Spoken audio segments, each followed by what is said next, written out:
Ini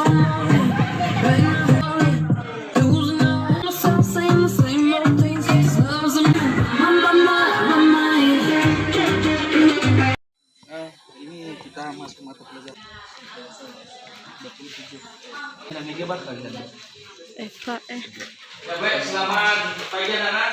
Selamat pagi, Pak. Mana kalian silakan. Baik. Bagus kan? Dengarkan namanya. Meriana. Asik. Oh ini banyak kali absennya, jangan dibuat lagi absen, buat dan kosongkan aja. Ya, Pak. Kemarin kita belajar PKN ya, berbicara tentang dinamika perwujudan nilai-nilai Pancasila dalam berbagai kehidupan. Ya. Sekarang lanjutan kita pada materi ini adalah berbicara tentang perwujudan nilai-nilai Pancasila dalam berbagai kehidupan. Sudah. Nah, sebelum kita lanjut ini, mungkin ada yang kalian tanya. Tak catat dulu. Judul kita hari ini berbicara tentang ini materi lanjutan ya. Materi lanjutan perwujudan. Nah, ini kemarin lanjutan kita berbicara tentang dinamika Pancasila.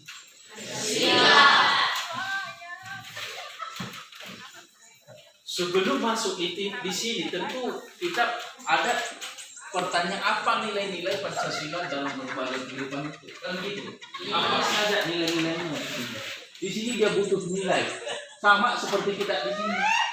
Kalau kita mau menghadapi ujian, tentunya kita dapat nilai yang terbaik. Di sini juga dia butuh nilai. Nah, nilai Pancasila itu seperti apa? Nah, tentu dalam hal itu beberapa nilai yang termuat di dalam Pancasila dalam berbagai kehidupan. Misalnya dalam bidang politik dan hukum. Apa itu bidang politik? Persoalan lembaga negara, HAM, demokrasi dan hukum. Itu yang ada. Kedua, bidang ekonomi. Nah, di bidang ekonomi juga, mari kita lihat. Sistem ekonomi yang dikembangkan adalah sistem ekonomi yang dijiwai oleh nilai-nilai Pancasila. Sesuai dengan pasal 33 Undang-Undang Dasar NKRI 1945 dalam wujud bank, supermarket, mall, usaha, saham, perusahaan dan terutama dalam bentuk koperasi. Nah, di sini juga dia dalam bentuk bidang ekonomi adalah misalnya supermarket.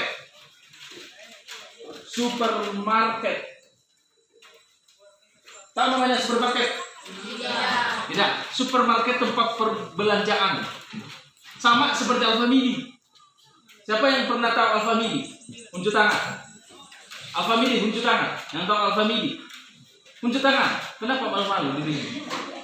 Nah, itu juga namanya supermarket. Cuma kalau dia supermarket ditulis supermarket. Sama persis dengan Alfamidi. Apalagi yang ada di dalam pada ekonomi ini, memberikan saham, ya kan? Saham. Ada lagi koperasi. Nah, koperasi.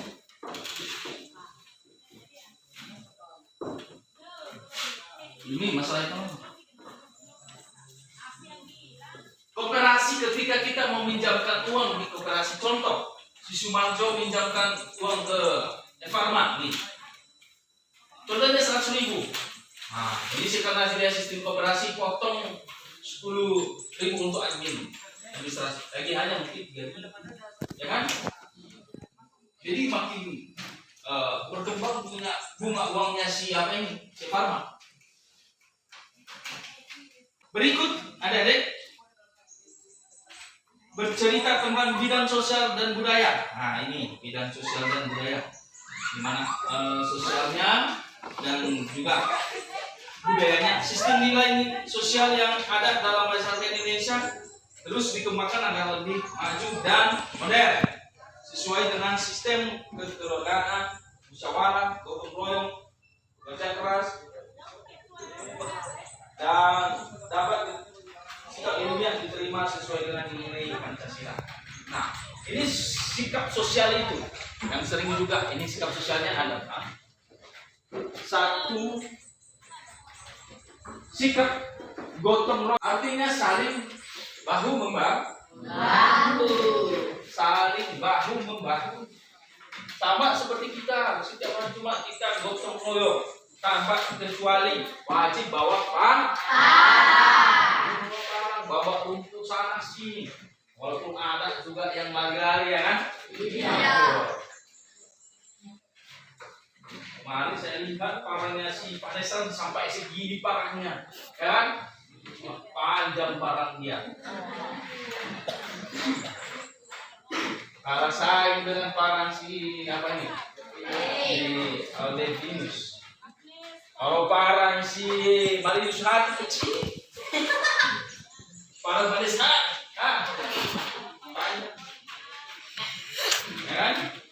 Apalagi parang Sumarjo sampai berapa meter? Luar biasa.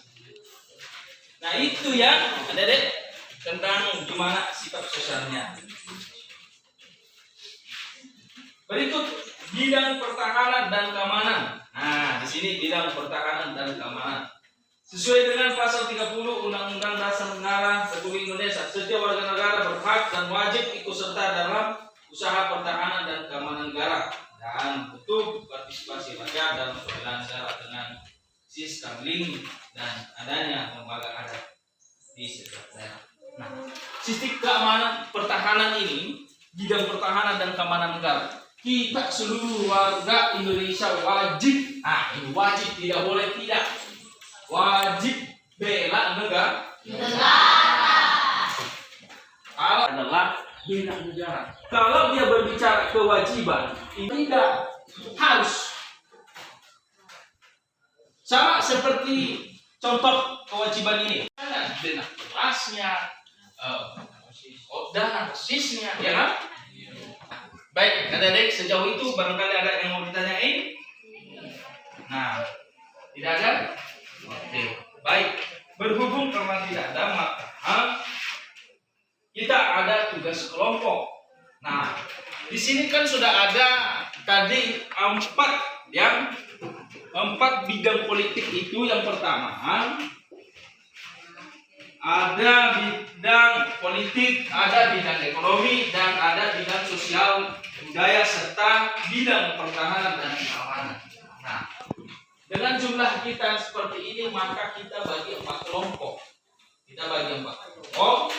Artinya di sini ada kelompok 1 dan kelompok 2, kelompok 3 dan kelompok 4. Sudah? Kita bagi 4 kelompok saja, ya.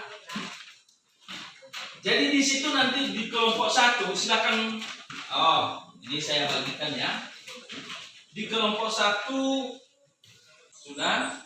Kemudian kelompok 2 berbicara tentang bidang ekonomi. Sudah. Kelompok 3 berbicara tentang bidang sosial dan budaya. Sudah.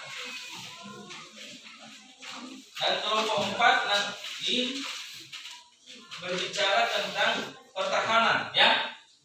Nah, di situ dituliskan nanti ada di dalam itu. Misalnya contoh nih, mengejek teman di dalam kelas. Kamu tadi belum mandi, misalnya si Servan. Kamu sekolah belum mandi, aromamu tercium. Ya kan, itu bullying namanya kan. Ya. Begitu juga ekonomi tadi. Misalnya dalam sekolah apa?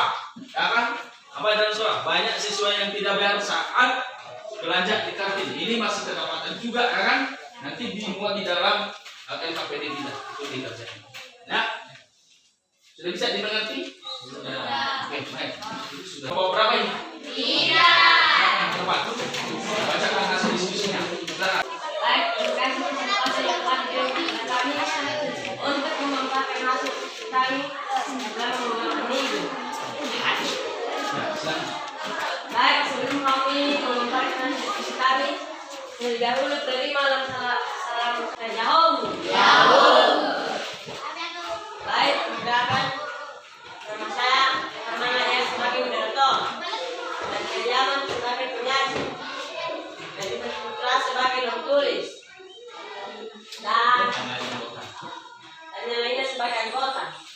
Baik, pada Kediaman Putra teruskan. Dan masalah dari sosial budaya yaitu siswa tidak disiplin. Solusi: siswa diharapkan mampu mengikuti tata tertib sekolah yang telah ditentukan. Pada dasarnya siswa itu pelajar yang taat pada kedisiplinan dari sekolah. Mulai dari sekarang, dari diri kita mengawali kedisiplinan sekolah.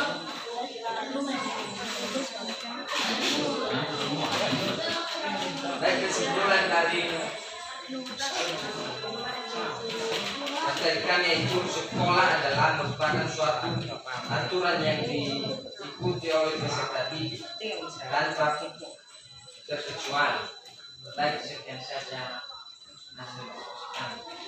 Oke, baik, terima kasih atas hasil dari tugas kelompok yang tadi sajikan. Kalau ada pertanyaan, silakan. Ada. Ya, silakan. Baik, kami dari kelompok 1 mau bertanya, bagaimana ciri-ciri siswa tidak disiplin? Ya, mantap. Silakan. Bagaimana ciri-ciri siswa yang tidak disiplin? Silakan ditanggapi.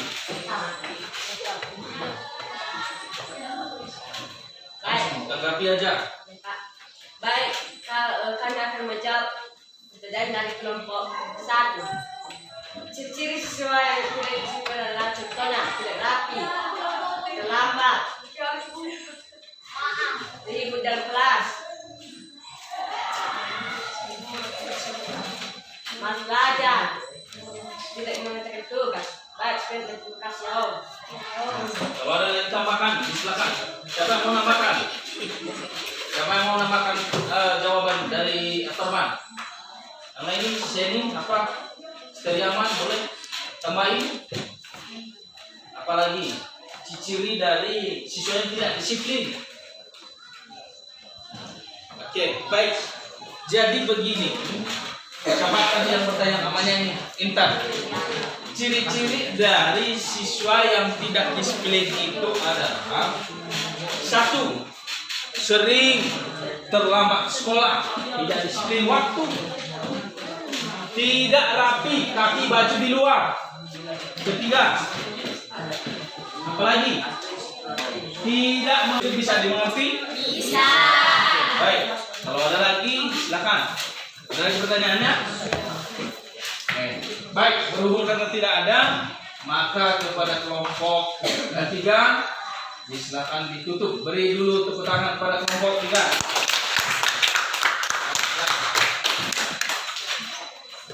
Baik, yang saja hasil pembahasan hari ini. Jika ada kelemahan dan kekurangan mohon dimaafkan. Akan saya berterima kasih. Shalom. Kita simpulkan apa yang menjadi kesimpulan dari materi kita itu. Silakan dikerjakan sekarang. Kesimpulannya ya. Yang sudah silakan baca yang sudah menyimpulkan. Silakan dari kelompok mana ini? Dari kelompok 2. Ya silakan. Kesimpulan kebolosan siswa adalah suatu peraturan yang melanggar aturan sekolah. Ya baik, terima kasih. Betul ya. Bahwasanya dari hal-hal yang kita pelajari pada perwujudan nilai-nilai Pancasila dalam berbagai kehidupan ini adalah di situ dia termuat dalam kehidupan kita sadari bahwa adanya peraturan dan tata tertib sekolah. Itulah kebolosan tadi ya. Sudah? Baik, siapa lagi yang sudah memberikan kesimpulannya? Silakan. Dari kelompok mana ini? 3. Ya, silakan. Kesimpulan dari perwujudan nilai Pancasila dalam berbagai kehidupan itu, sekolah adalah merupakan suatu aturan yang diikuti oleh peserta didik dan tidak terkecuali. Ya, ini mantap ya, bahwa di sekolah itu wajib dituruti, ditaati oleh peserta didik tanpa terkecuali. Maksudnya tanpa terkecuali ini adalah tidak mengenal kamu anak pejabat, tidak mengenal kamu anak pekebun atau petani. Namun sama, kodratnya sama, tidak ada bedanya. Ya, baik, sejauh itu sudah bisa dimengerti? Sudah. Luar biasa. Yang menjadi tugas kita adalah yang pertama,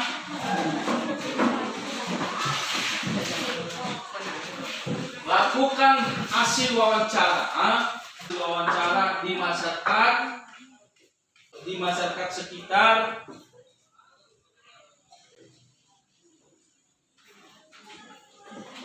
Bagaimana lakukan pertahanan dan keamanan negara. Sudah jelas anak-anak kami? Sudah. Minggu depan dikumpul, jangan lupa ya. Yang bisa dimengerti? Sudah. Baik, anak kami berhubung karena waktu kita sudah selesai, jangan lupa tugasnya. Maka untuk itu, sebelum kita pulang, mari dulu kita berdoa dan bernyanyi ya. Siapa petugasnya di depan? Semua dengan dunia yang kita dalam Yesus sebelum kita berdoa tiga ya dalam Yesus. Baik, mari kita bersatu dalam doa dimulai. Terima kasih ya. Nah, untuk itu aja nih, jangan lupa tugas kita di depan dikumpul, jangan lupa dibawa. Nah, untuk itu berhubung karena waktu kita sudah selesai, jadi sekarang kita bisa pulang. Selamat siang.